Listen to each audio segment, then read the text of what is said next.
Dhugaa isin hima abbaan feetan muufadhaa waan feetan jedhaa normaalii miti rakkoo lamatu jira tokko yookaan mucattii tanatu rakkoo dhuunfaadhaa qaba rakkoo fayyaa haa ta'u. Oh my god.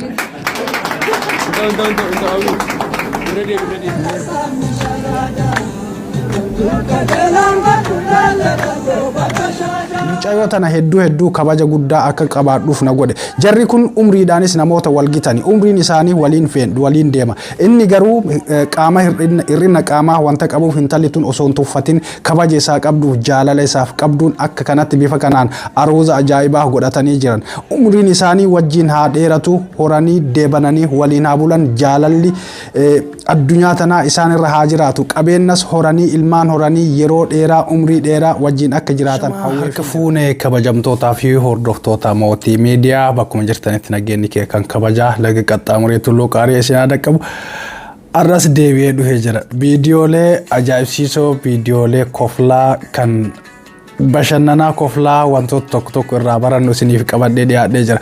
Yeroo tokko irra hedduun keenya bara komanna bara akkamii keessa uumamne bara akkamii keessa jirru maali barri daafeedha barri akkanaa barri akkasii jenneeti bara irratti yookaan yeroo nuti amma irra jiru kana irratti ceephoo garagaraa qeeqa garagaraa kaafna. Yaa dhiiroo barri duriitii fi barri ammaas tokkuma guyyaan sa'aatiin wanni hundi akkaataan itti lakkaa'amuu fi akkaataan inni itti jijjiiramu hundi tokkuma garuu rakkoon jiru eenyuun bira yoo jenne rakkoon jiru nu bira bara irratti qeeqa kaasuudhaan duratti nuti nama akkamii kan yeroo ammaa kana addunyaa kanarra jiru wanta jedhu laaluun hedduu barbaachisaadha. Guyyaarra viidiyoolee hedduu nama kofalchiisan kan ammootuyyuu akkamitti wanti akkanaa kun ta'a jenneeti hedduun keenya xiinxala garagaraa irraa arginu isiniif qabadhee dhiyaadhee jira. Har'a guyyaan guyyaa aruuzaati. Guyyaalee aruuzaa kana keessatti xiinxala garagaraa wajjin qabaataa viidiyoolee adda addaa viidiyoolee ajaa'ibsiisoo jidduudhaan isiniif seensisaati wajjii turra hanga xumura sagantaa kiyyaatti na faana tura. Warroonni chaanaala kanaaf haaraa taatan subscribe gochuudhaan maatii keenyatti dabalama. Kanneen armaan dura maatii keenya turtan irra deebiidhaan baga nagaan dhuftan. Har'ammoo viidiyoos dhedheeressuu hin barbaadu gaggabaabsaati yaada xiinxala kiyyaatii fi akkasumas viidiyoodhaan jidduu isinii seensisaati turtii gabaabduu wajjin qabaanna. Viidiyoo hanga xumuraatti ilaaluu hin dagatinaa. Komantiiwwan yaada babbareeda qaban komantii naaf ka'a komantii keessan isiniif ilaala. Mee gara viidiyoo isa jalqabaattiin isin dabarsa.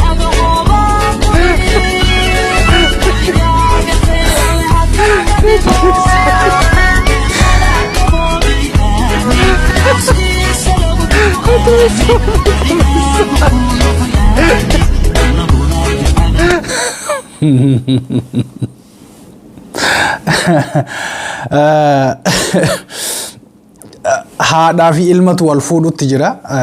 Nama mucaa waggaa 18 fi manguddittii amata 60 aruuza walii godhata. Aruuza walii godhachuun rakkoo hin qabu garuu aruuzni akkanaa kun maal irratti hirkateeti dhuga jaalalamoo dhiibbaa biraattu duubaan jira. Dhiibbaa qabeenyaa taati dhiibbaa aangoo garagaraa taati yookaan ammoo homa ta'e haa ta'u yookaan ammoo maaliif vuuduu jedhamu san maal jedhan mastafaaqirii afaan oromootiin maal jedhama barjee itti dalaydeeti moo akkamitti ta'uu danda'a. Namni jaalalli gita ofii beeka. Namni waliin jiraatu akkaataan itti waliin jiraatu wanni hundi murteessaadha. So namni asirratti waa hedduu haasa'uun barbaachisaa miti. Ammas viidiyoo biraattiin isin dabarsa. Viidiyoo biraa laalleetti deebina. Dhumarratti yaada walitti qabeeti yaada gabaabsee isiniif ka'a. Viidiyoo itti aanutti yaada barrume.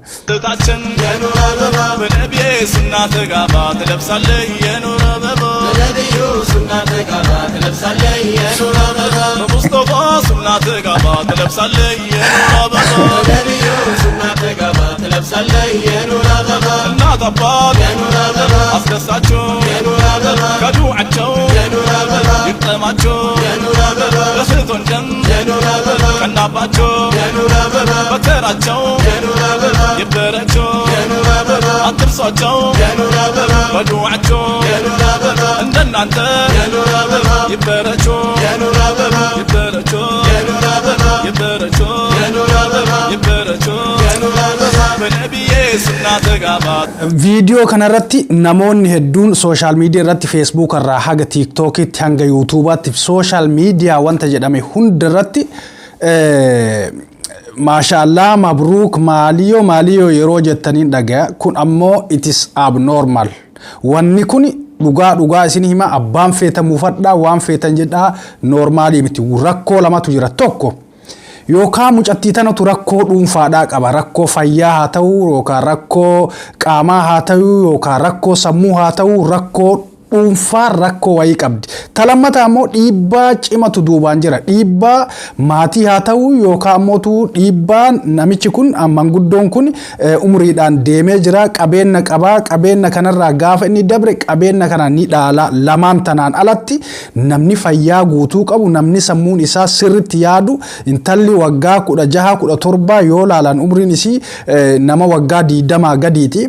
Manguddoo waggaa 65 fi 70 ka dhaabbatee deemuu hin dandeenye ka ulee qabatu malee deemuu hin dandeenye shari'aadha sunnaa rasuulaati sallallahu alaihi wasallam jedhanii waan hin taanetti gara hin taanetti nama dhoofuun sheem wallahi dhugaa sheemiidha kun waan hin danda'amne jiruun intala tanaa abadan gammachuu takka illee hin qabdu namni tokko qabeennis wanni hundus booda dhufa uumama kee irratti rakkoo cimaa geessutti jirti intalli tun uumama ofii irratti jechaadha gammachuu takka illee hin qabdus mentally physically homa hunda keessatti moraaliidhaanis isin nama guutuu miti amma booda jechaadha maaliif nama umriin isii gitu nama isii waliin haasa'ee kolfee taphatu isii ari'ee bashannansiisee fedhii isii guutee akka isiin barbaaddetti wajjin gurshee nyaachisee irraa nyaatee yeroo isiin qaldii barbaaddu waliin qalladee yeroo isiin haasaa siireesii haasa'uu barbaadde haasaa siireesii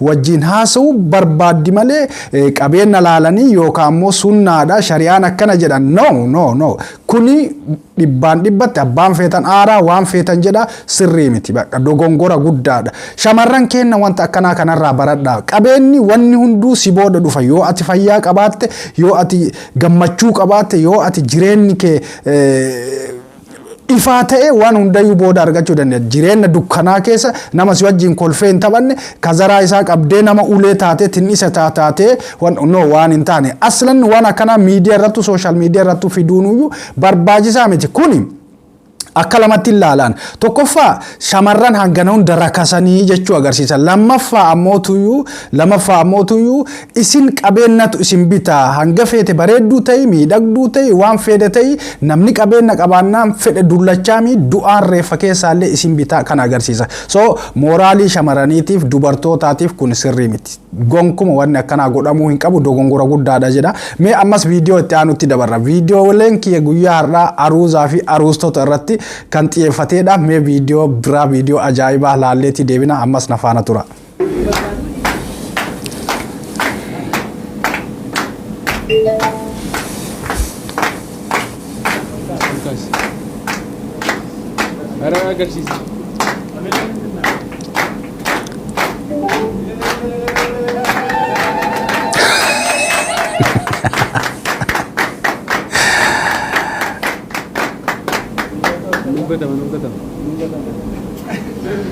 Oh my God. Mee viidiyoo waraabummaaf barbaachisa.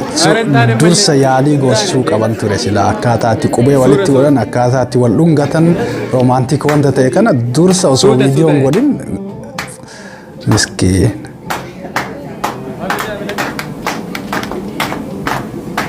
keessattuu nama keenya maqaa balleessuudhaaf waa tokko hin beekanii uummanni kun uummata wallaalaadha uummata waa tokko hin beekne qubeellaa walitti kaa'achuu hin beekan akka namni nuun jedhu. Waa'ee Oromooti. Viidiyoon akkanaa kun ammoo bakka hundatti argita bakka hunda deema jalqaba abbaantu poostu godhata san booda walirraa fuuna ka anis hin fuudhaa ka biraas narraa fuudhaa ni deema jechaadha osoo waan gaarii ta'e akkana walirraa fuunu beeki.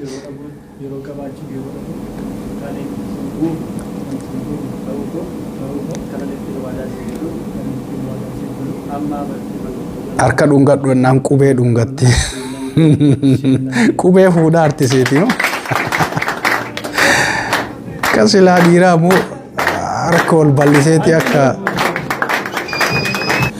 Viidiyoolee kiyya guyyaa har'aa keessaa ka hedduu na gammachiise, ka hedduu natti tole, ka laphee kiyya tuqe, kan namoonni hedduun ammoo barumsa irraa barachuudha qaban jedhee yaade tokkoon isiniif qaba. Viidiyoo kanatti isin dabarsa. Viidiyoo kanarraa dhugaa dubbachuudhaaf anis waa hedduu baradhee jira, isinis waa hedduu barattan. Kanan gammaa dabre viidiyooleen hundi ka ceephoo irratti kaase, viidiyooleen na aarsan, viidiyoolee wannoonni akkanaa kun ta'uu hin qaban, ergataan ammoo gara miidiyaatti dhufuu hin qaban jedhee na aarsanidha viidiyooleen amma hanga ammaatti isin garsiise. Garuu viidiyoon kun viidiyoo hedduu namatti toluudhaaf viidiyoo kana wajjin daawwanneeti daqiiqaa takka keessatti wanta jechuu barbaade isiniin jedheeti addaan baana. Mee viidiyoo kana na faana daawwadha. Viidiyoo kana hedduu natti tolee jira.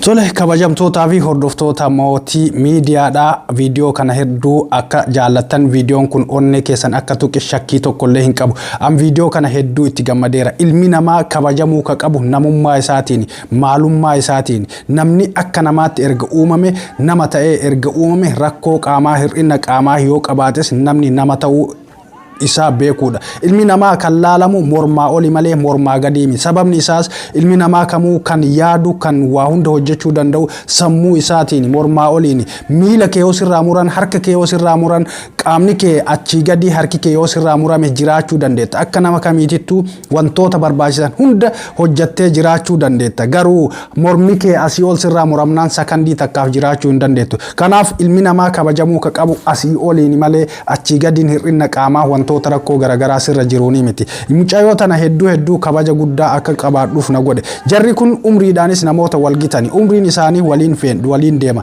Inni garuu qaama hir'ina qaamaa wanta qabuuf intalli tun osoo hin tuffatin kabaja isaa qabduuf jaalala isaaf qabduun akka kanatti bifa kanaan aruuza ajaa'ibaa godhatanii jiran. Umriin isaanii wajjin haa dheeratu, horanii deebananii waliin haa bulan, jaalalli addunyaa tanaa isaan irra haa jiraatu. Qabeenyas horanii, ilmaan horanii yeroo dheeraa umrii dheeraa wajjin akka jiraatan hawweefin jira. Isinis yaada yoo qabaatan komantii irra naaf kaaya. Komantii keessan isiniifin dubbisa. Galatooma, horaa bulaa, deebana. Viidiyoo biraatiin yeroo biraa walitti deebina. Hanga ammaatti nafaana turuu keessaniif hedduu galatooma. Yoo viidiyoon kun isinitti tore sheer waliif godha. Namoonni hedduun irraa waa baratan jedhee wantan yaadee fi yeroo gaarii qabaadha. Bye bye.